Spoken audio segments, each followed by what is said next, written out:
بسم اللہ الرحمن الرحیم۔ دفتر کے قریب فٹ پاتھ پر بیٹھے اس بوڑھے سے آتے جاتے جوتے پالش کروانا اس کا معمول تھا، مگر عجیب بات جو میں گزشتہ کئی دنوں سے نوٹ کر رہا تھا وہ یہ تھی کہ وہ ہر بار جوتا پالش کروانے کے بعد اس بزرگ سے الجھتا کہ پالش ٹھیک نہیں کی سو دوبارہ کرو، اور حیرت کی بات یہ کہ دوبارہ پالش کروانے کا معاوضہ بھی 2 بار عطا کرتا، جبکہ جوتا وہ محنتی بزرگ پہلی بار بھی بہت اچھے سے چمکاتا۔ میرے دوست کے اعتراض پر وہ ہلکی سی مسکراہٹ کے ساتھ جوتے پھر سے پالش کر کے اپنائیت سے اس کے پاؤں میں پہناتا۔ میں نے آج اپنے دوست سے اس کے فعل کی وجہ پوچھی تو وہ گویا ہوا، جو شخص اس عمر میں محنت سے کما رہا ہو وہ بہت خوددار ہوتا ہے۔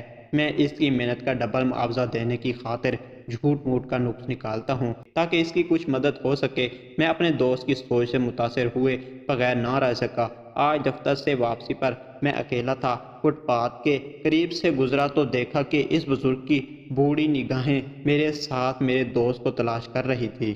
میں پلٹ کر اس کے پاس گیا اور کہا، آج آپ میرے جوتے پالش کر دیں۔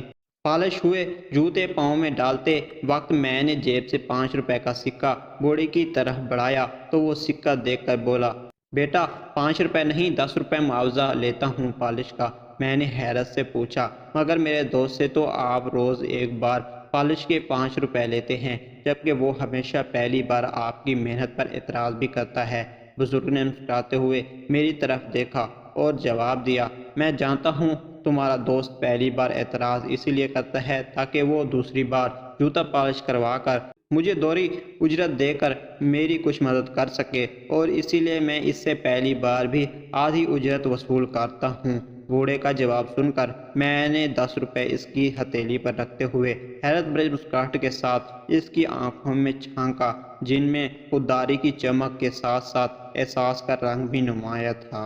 بے شک احساس ایک ایسا انجان رشتہ ہے جو احساس کی دوڑ سے ہی جڑا ہوتا ہے۔